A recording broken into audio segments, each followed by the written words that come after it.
Bonsoir et bienvenue à tous au 19h. Porto Novo Ville Verte, c'est le projet qui permettra bientôt aux habitants de la ville capitale de vivre loin des inondations cycliques. L'étude de vulnérabilité réalisée par le cabinet européen SGI est à terme.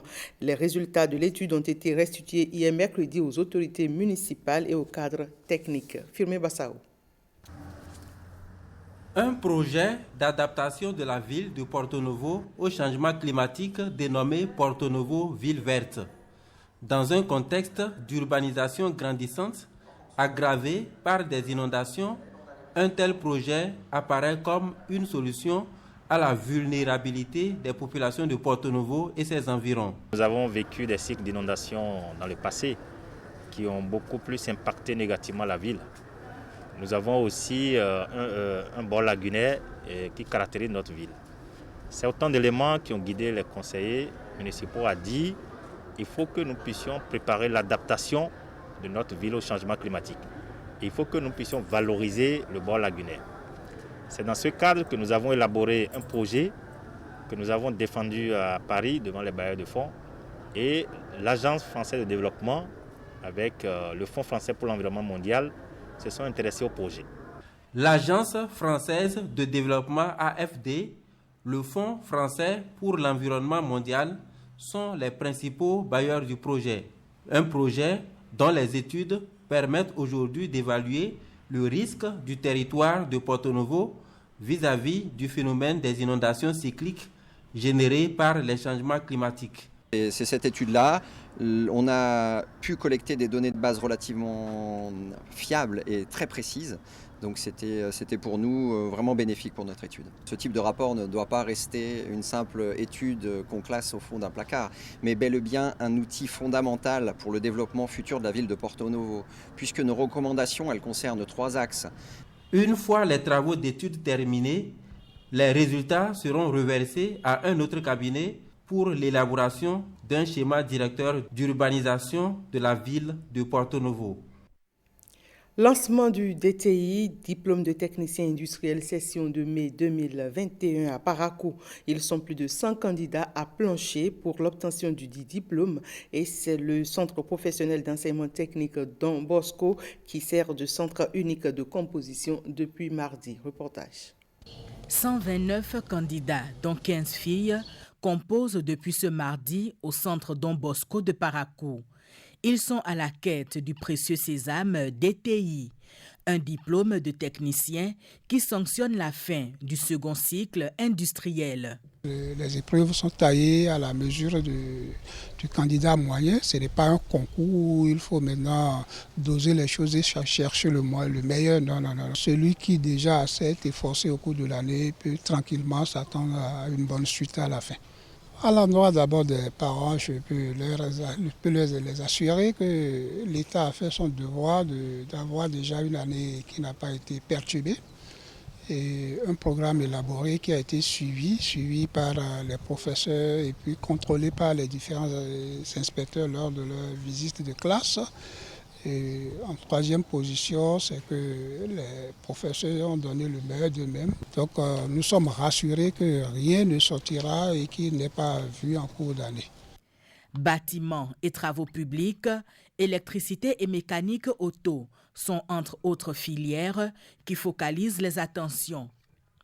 Dans le cas de notre centre, je crois que les résultats l'année passée étaient un tout petit peu en dessous de la moyenne.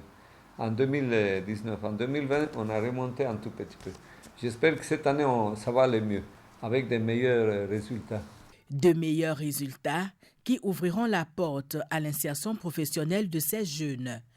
Ils sont répartis dans 5 salles de composition dans le respect strict des gestes barrières.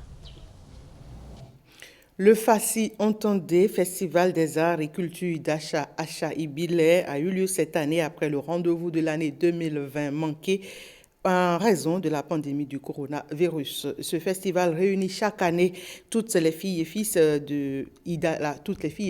d'Idacha des communes de Dassa, Zoumé et de Glazoué autour de leurs richesses culturelles et cultuelles. Le film de cette cérémonie, c'est avec Ramantou Lawani et Enoch Rumpati.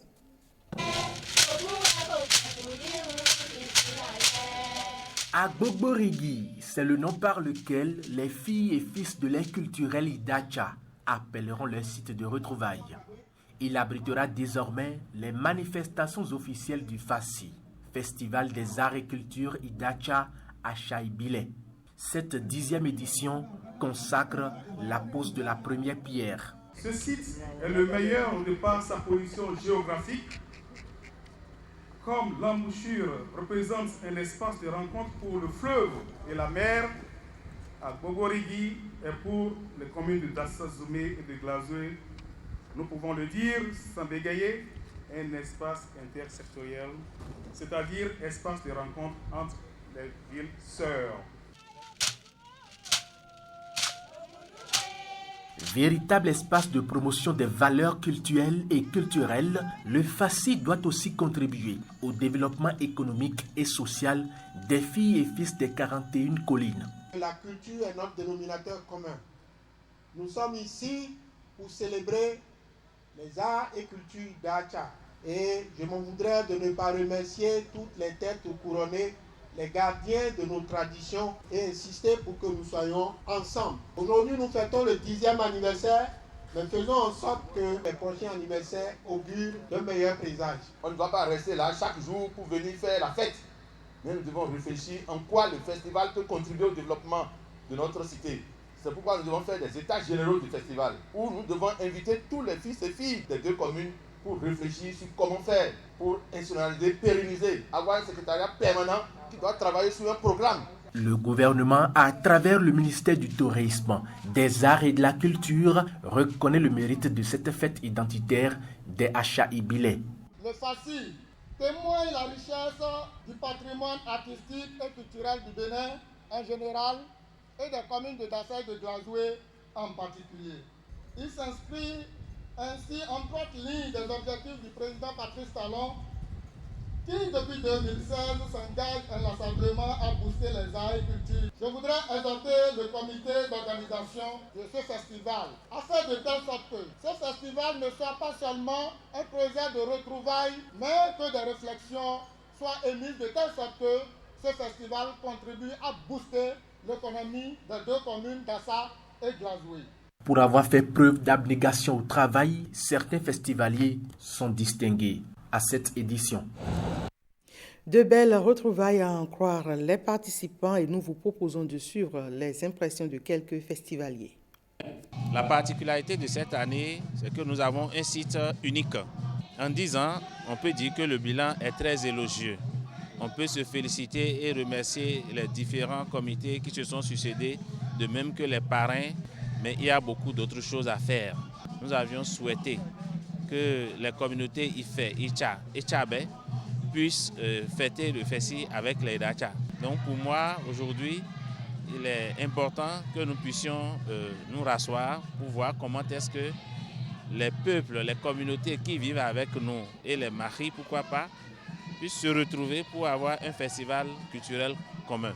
À chaque édition, on essaie d'apporter ce que nous pouvons sur le plan de développement. Ce terrain doit abriter des infrastructures où nous allons accueillir les corps de métier. Nous avons aussi en perspective vraiment de rendre le site touristique. Un moment d'échange qui nous permet quand même de valoriser ce que nous avons de plus cher, qui est la culture, qui est le socle du développement de nos deux localités. Et aussi, c'est une retrouvaille pour que les enfants, les fils, les filles de ces deux communes sœurs qui n'ont pas l'habitude de se voir, de dialoguer. Je sais qu'avec l'effort des uns et les autres, nous irons probablement à des états généraux pour réfléchir à institutionnaliser le FACI, faire en sorte que désormais le FACI soit dirigé par un même cadre institutionnel pour un temps un peu plus large. La culture, c'est ce qui identifie chacun à travers son appartenance à sa communauté. De cette première édition à cette 10e édition, il y a eu des améliorations et ces améliorations continueront. C'est vrai aussi que dans toute organisation, il y a toujours des fausses notes. Nous travaillons dans le sens de parfaire l'événement. Attention, attention, la Covid-19 continue de sévir. Pour vous protéger et protéger les autres, vaccinez-vous. Vous êtes âgé de 18 ans ou plus, vous pouvez recevoir les doses de vaccin contre la Covid-19. Alors, faites le geste qui sauve. Rendez-vous au poste de vaccination implanté dans l'information sanitaire de votre arrondissement ou de votre commune ou appelez le 136 pour tout renseignement. Les vaccins contre la Covid-19 sont sûrs, efficaces et gratuits. Pour tout savoir sur l'épidémie du coronavirus au Bénin, rendez-vous sur le site web www.gouv.bj/coronavirus. Ceci est un message du gouvernement de la République du Bénin. Merci à chacun et à tous de nous avoir suivis.